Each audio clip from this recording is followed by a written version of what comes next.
নমস্কাৰ নৱজাত শিশুসকলক গা ধোৱাৰ ক্ষেত্ৰত আমি কেইটামান কথা মন কৰিব লাগে বিশেষকৈ অভিভাৱকসকলে এই ক্ষেত্ৰত বহুখিনি কনফিউজন থকা দেখা যায়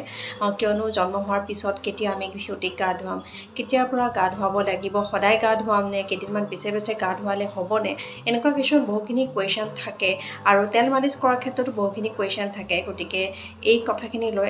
আজি মই এটা ভিডিঅ' আকাৰে প্ৰস্তুত কৰি আপোনালোকক মই জনাব খুজিছোঁ যদি আপোনালোকে এই চেনেলটো এতিয়াও ছাবস্ক্ৰাইব কৰা নাই যদি আপোনালোকে এই চেনেলটো নতুন তেতিয়াহ'লে প্লিজ চেনেলটো ছাবস্ক্ৰাইব কৰি দিব আৰু যদি ফেচবুক পেজটো আপোনালোকে ফ'ল' কৰা নাই এতিয়ালৈ এই ফেচবুক পেজটো আপোনালোকে প্লিজ ফ'ল' কৰি দিব আৰু বেল বাটনটো দবাই দিব যাতে সকলোখিনি ন'টিফিকেশ্যন আপোনালোকে নতুন ভিডিঅ' আপলোড হোৱাৰ লগে লগে পায় নৱজাত শিশুসকলৰ স্বাস্থ্যৰ ক্ষেত্ৰত আমি সকলো সচেতন আৰু শিশুসকলক গা ধুওৱাটো এটা স্বাস্থ্যসন্মত কথা গতিকে এই গা ধুওৱাৰ লগত শিশুসকলৰ স্বাস্থ্য জড়িত হৈ থাকে সুস্বাস্থ্যৰ অধিকাৰী হ'বলৈ আমি শিশুসকলক ভালদৰে গা ধুওৱাটো আৰু বিভিন্ন ধৰণৰ ইনফেকশ্যনৰ পৰা আঁতৰি ৰাখিবৰ কাৰণে শিশুসকলক গা ধোৱাটো অতি ইম্পৰ্টেণ্ট এই বিষয়ে কেইটামান কথা আমি মন কৰিব লাগে বিশেষকৈ নৱজাত শিশুসকলৰ ক্ষেত্ৰত যিসকল শিশুৱে জাষ্ট জন্ম পাইছে তেওঁলোকৰ ক্ষেত্ৰত আমি কি কথা মন কৰিব লাগে সেই বিষয়ে আজি আপোনালোকক মই জনাব খুজিছোঁ আশা কৰোঁ ভিডিঅ'টো আপোনালোকৰ কাৰণে ইনফৰ্মেটিভ হ'ব নৱজাত শিশুসকলক জন্ম হোৱাৰ লগে লগে যিখিনি প্ৰিলিমিনাৰী নিঅ'নেটেল কেয়াৰ সেইখিনি হস্পিটেল ষ্টাফে প্ৰভাইড কৰে তাৰপিছৰ পৰা মেক্সিমাম আমি গা ধোৱাৰ ক্ষেত্ৰত 10 ডেজমান আমি এভইড কৰিব লাগে কিয়নো শিশুৰ এই 10 দিনত বহুত বেছি তেওঁলোকে চেনচিটিভ হৈ থাকে তেওঁলোকৰ পটকে ঠাণ্ডা লাগিব পাৰে এই গোটেইখিনি কথা মন কৰি পেলাই শিশুক আমি স্পঞ্জিং কৰিব পাৰোঁ শিশুক স্পঞ্জিং কেনেকৈ কৰিব কুহুমীয়া গৰম পানীত আপোনালোকে এখন কটন কাপোৰ লৈ শিশুৰ গাটো জাষ্ট মচি দিব লাগে লাহেকৈ আৰু অতি সোনকালে ভালদৰে শুকান কাপোৰ এখনেৰে মচি পেলাই কটন পৰিষ্কাৰ কাপোৰ এখনেৰে মচি পেলাই তাক আকৌ পুনৰ কাপোৰেৰে মেৰিয়াই থ'ব লাগে নিজৰ যিখিনি কাপোৰ পিন্ধাব লাগে সেইখিনি পিন্ধাই পেলাই অভিভাৱকসকলে আৰু এটা কুৱেশ্যন কৰে যে শিশুসকলক সদায় গা ধোৱাটো প্ৰয়োজনীয় নেকি ইয়াৰ এনচাৰ হ'ল হয়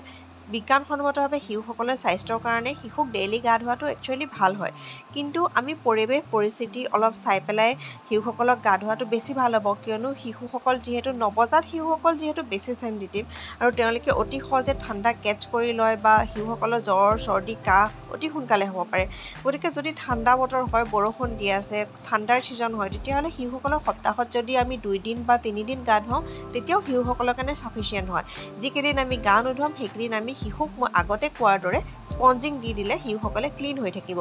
আমি নৱজাত শিশুসকলক জেনেৰেলি মালিচ কৰাৰ ক্ষেত্ৰত প্ৰাধান্য দিওঁ আৰু মালিচে শিশুসকলৰ শৰীৰৰ যিখিনি ফিজিকেল এক্টিভিটি কৰাৰ ক্ষেত্ৰতে হওক বা যিখিনি শৰীৰৰ গঠনৰ ক্ষেত্ৰতে হওক বহুখিনি হেল্প কৰে আৰু তেওঁলোকৰ মাইলষ্টনবিলাক এচিভ কৰাটো সহায় কৰে কিন্তু মালিচ কৰা এটা সময় আছে যেনেকৈ আমি গা ধোৱাৰ ক্ষেত্ৰত আমি ক'লোঁ যে মেক্সিমাম 10 দিন আমি গা ধুৱাব নালাগে স্পঞ্জিং দিব লাগে ঠিক তেনেদৰে শিশুক মালিচ কৰাৰ ক্ষেত্ৰতো আমি মিনিমাম 10 পৰা 14 দিন অৰ্থাৎ 2 সপ্তাহমান আমি ৰৈ দিব লাগে কিয়নো এই সময়খিনি শিশুৱে লাহে লাহে বাহিৰৰ পৰিৱেশৰ লগত এডজাষ্ট হ'বলৈ আৰম্ভ কৰে আৰু শিশুক আমি যিকোনো ধৰণৰ মালিচৰ কাৰণে ইউজ কৰিব লগা তেল যিহেতু তেওঁ অতি চেনচিটিভ গতিকে আমি 2 সপ্তাহমান পিছৰ পৰা দিব পাৰিলে বেছি ভাল আৰু শিশুসকলৰ তেতিয়ালৈ নাড়ীও সৰি যায় গতিকে সেইখিনি সময়ত আমি 2 সপ্তাহৰ পিছত আমি মালিচৰ কাৰণে আমি ট্ৰাই কৰিলে বেছি ভাল হ'ব আৰু শিশুসকলক মালিচ কৰাৰ ক্ষেত্ৰত আমি যিহেতু তেল ইউজ কৰোঁ গতিকে সেই তেল যাতে বহুত সময় শিশুৰ শৰীৰত নাথাকে সেইটো কথা মন কৰিব লাগে কিন্তু বেছি সময় শৰীৰত যদি তেল থাকে শিশুসকলৰ তেতিয়াহ'লে তেওঁলোকৰ স্কিনে লেতেৰা বস্তুবিলাক এবজৰ্ব কৰিবলৈ সুবিধা পায় সেইকাৰণে শিশুক গা ধোৱা আধা ঘণ্টা বা 1 ঘণ্টাৰ আগত মালিচ কৰিব লাগে আৰু মালিচ কৰাৰ পিছত অলপমান শিশুক খেলিবলৈ দি গা ধুৱাই দিব লাগে আৰু তেতিয়া শিশুৱে যিখিনি মালিচৰ পৰা পাব লগা লাভালাভ সেইখিনি সৰ্বাত্মকভাৱে লাভ কৰিবলৈ সক্ষম আশা কৰোঁ ভিডিঅ'টো আপোনালোকৰ ভাল লাগিল যদি ভাল লাগিল সকলোৰে লগত শ্বেয়াৰ কৰিব আশা কৰোঁ সকলো অভিভাৱকৰ সুবিধা হ'ব থেংক ইউ ভেৰি মাছ